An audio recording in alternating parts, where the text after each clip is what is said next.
It's only a matter of time before something horrible happens, one ship may warn. Our sailors do not trust the CO, another noted. It's a floating prison, one said. I just pray we never have to shoot down a missile from North Korea, a distraught sailor lamented, because then our ineffectiveness will really show. These comments come from 3 command climate surveys taken on the cruiser Shiloh during Captain Adam M. Aycock's recently completed 26-month command. The Japan-based ship is a vital cog in the US ballistic missile defense and the 7th Fleet's West Pacific mission to deter North Korea and counter-ascendant Chinese and Russian navies. In this video, we'll be looking at why the US Navy sailors hate officers living on an aircraft carrier. So, let's get started. Well, these comments are not unique. Each survey runs hundreds of pages, with crew members writing anonymously of dysfunction from the top, suicidal thoughts, exhaustion, despair, and concern that the Shiloh was being pushed underway while vital repairs remained incomplete.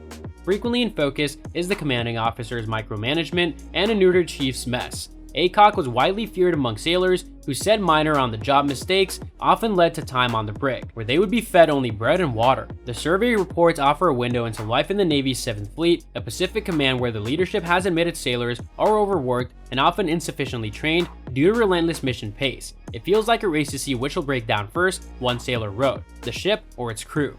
While government watchdogs have warned of such issues for years, the Navy's problems have come back into the spotlight in the wake of this summer's at-sea collisions involving the destroyers Fitzgerald and John S. McCain, disasters that killed 17 sailors.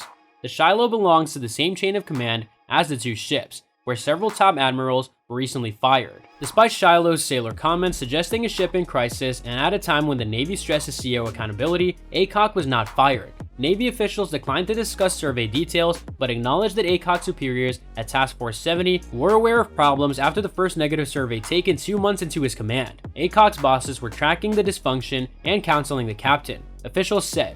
Yet, Aycock remained on the job and rotated out in a standard change of command ceremony on August 30th.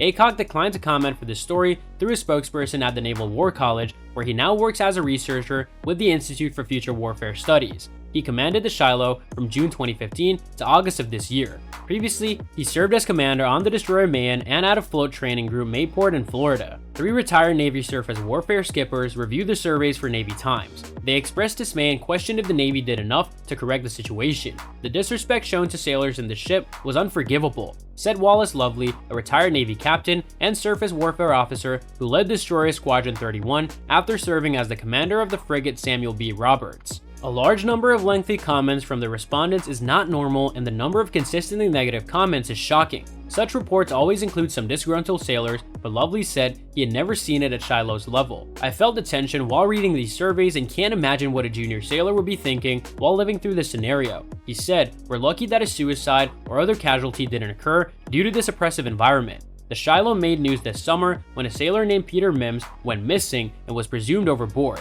The incident sparked a 50-hour search involving ships, aircraft, and a carrier.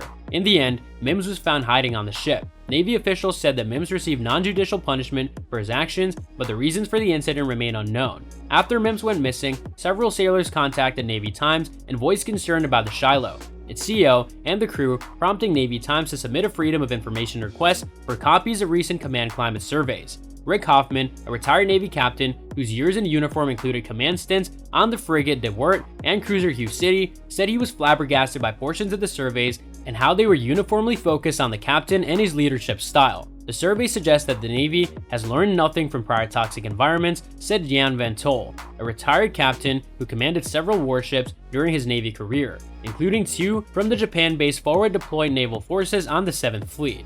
He compared Aycock's leadership to the notorious cruiser Cowpen CO captain Holly Graf, who was relieved of command in 2010 for cruelty and maltreatment of her crew. After the surveys are completed, ship commanders like Aycock are required to meet face-to-face for a debrief with their immediate supervisor to discuss the survey, according to Naval Surface Force spokesman Commander John Perkins. Aycock's boss was Task Force 70 Commander Rear Admiral Charles Williams, who was fired in September after 7th Fleet lost faith in his ability to command. Rear Admiral Charles Williams provided specific guidance and mentorship to Captain Aycock regarding improving the climate aboard USS Shiloh, Perkins said. Perkins said that after the first negative survey report in August 2015, 2 months into Aycock's command, Williams directed the skipper to conduct surveys every 6 months, instead of annually. This was an effort to continually monitor the command climate and promote improvements. He added, While USS Shiloh was meeting all operational requirements, a positive command climate should also be enforced, Perkins said in an email. Perkins said if ACOG was subject to any administrative discipline or punishment, it would not be something the Navy would comment on publicly. Hoffman, another retired skipper, said that there are very few signs that the surveys were briefed to ACOG's bosses. So that's all from today's video. If you enjoyed it, remember to leave a like, subscribe, and hit that bell icon so you never miss our upcoming videos. And don't forget to share your thoughts in the comments section below. Stay tuned, and we'll catch you in the next video.